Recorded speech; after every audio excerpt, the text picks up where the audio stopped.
Everyone. तो आज हम बात करेंगे स्ट्रोक लोकलाइजेशन के बारे में। तो सबसे पहले तो हम ये जान लेते हैं कि जो स्ट्रोक लोकलाइजेशन है उसमें सबसे most common type MC artery का है, यानी कि मिडल सेरिब्रल आर्टरी। अब इसके जो ब्रेन को सप्लाई करने वाली आर्टरी है वो मेन 3 होती है, एंटीरियर, पोस्टीरियर एंड मिडल। पर जो इंटरनल कैरोटिड आर्टरी की जो सबसे मेन ब्रांच है और सबसे बड़ी ब्रांच है वो है मिडल सेरिब्रल आर्टरी, इसलिए इसका स्ट्रोक है वो बहुत कॉमन देखने को मिलता है हमें। तो आज हम डिस्कस करेंगे कि ये आर्टरी किस किस को सप्लाई करती है, पेशेंट आपके पास क्या सिम्टम लेके प्रेजेंट करेगा, और राइट और लेफ्ट साइड का राइट और लेफ्ट में से कौन सी एमसीए इंफ्रैक्ट होगी तो उसके बारे में हम डिस्कस करेंगे। जैसे कि पहले के जिसमें तो एमआरआई और सीटी स्कैन जैसी सुविधाएं नहीं थी, तो भी क्लिनिशियन इन सभी सिम्टम की मदद से ही अपना डायग्नोसिस बनाते थे। तो आज हम स्टेप वाइज देखते हैं।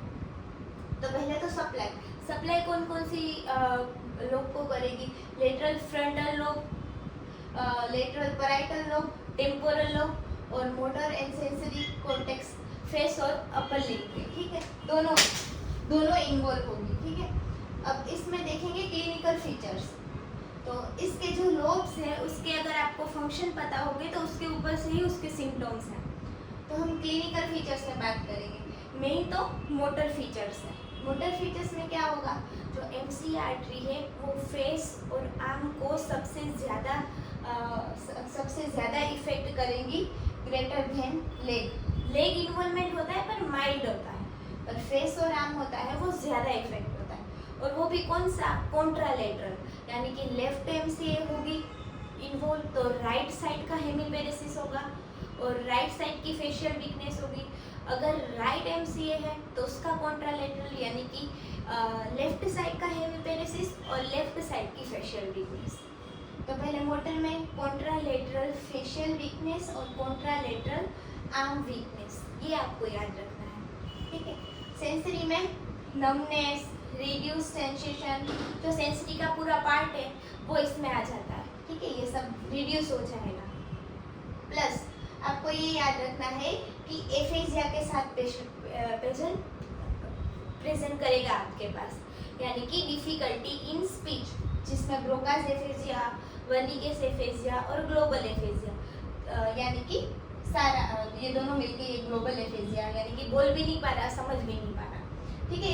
इसके बारे में भी हम बाद में डिस्कस करेंगे। पहले आप ये खाली याद रखिए। ये हो गया पार्ट। अब आपको ये पता लगाना है कि लेफ्ट है कि राइट, तो उसके लिए ये सिंपल सी ट्रिक है। अगर लेफ्ट एमसीए होगा तो वो होगा डोमिनेंट, ठीक है। तो डोमिनेंट लोग तो लेफ्ट में लेफ्ट इज इक्वल टू, आप याद रखिए कि लैंग्वेज मतलब मोर एफेजिया होगा, उसको स्पीच डिफिकल्टी मोर होगी, ठीक है।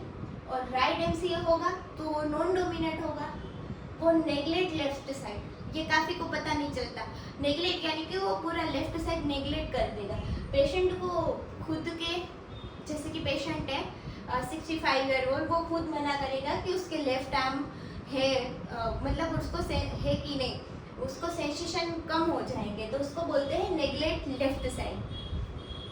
फिर it may cause visual symptoms. Visual symptom कब होंगे? जब ऑप्टिक पाथवे को अफेक्ट करेंगे तब होंगे। तो उसमें से सबसे कॉमन है होमोनिमस हेमिएनोपिया, ठीक है। तो ये सब हो गया। अब शॉर्ट ट्रिक बताते हैं। हैरिसन में जो मेन पॉइंट है वो ये है कि सबसे मोस्ट कॉमन इंफैक्ट है वो है एमसीए इंफैक्ट। जो एफेजिया होगा तो सजेस्टिव करेगा डोमिनेंट लोब का इन्वॉल्वमेंट, अगर नेग्लेक्ट होगा तो सजेस्टिव करेगा नॉन डोमिनेंट का, और एमसीए इंफैक्ट में पर्टिकुलर फेस और आर्म ज़्यादा वीकनेस होगी greater than leg weakness mild होगी, और विजुअल फील्ड डिफेक्ट कॉमन हो सकते हैं। आई होप कि आपको ये इसी वे में समझ में आ गया होगा, एटलीस्ट ये तो आपको पता होना चाहिए। तो एक बार फिर से कर लेते हैं। अगर जैसे कि 65 ईयर ओल्ड मेल पेशेंट जो कि क्रोनिक स्मोकर है, क्रोनिक स्मोकर वाले पेशेंट ज़्यादा होते हैं और उसको शायद कुछ डिसीज जैसे कि हाइपरटेंशन है, ठीक है, वो प्रेजेंट करता है आपके पास राइट साइडेड फेशियल वीकनेस, और राइट साइडेड हेमीपेरेसिस के साथ। तो और उसको एफेजिया भी है, ठीक है, ये ब्रोकाज एफेजिया है। तो इसका जो प्रोबेबल डायग्नोसिस होगा वो होगा लेफ्ट एमसीए इंफार्क्ट। बाद में हमें कंफर्म करने के लिए एमआरआई ब्रेन का स्ट्रोक प्रोटोकॉल करवाना पड़ेगा, न्यूरोलॉजिस्ट का ओपिनियन लेना पड़ेगा, और बाकी आपको ये सारा एग्जामिनेशन करना है मोटर और सेंसरी का, ठीक है। आई होप कि आपको वीडियो समझ में आ गया होगा। ऐसे ही वीडियोस के लिए, शॉर्ट वीडियोस के लिए मेरे चैनल को लाइक करें,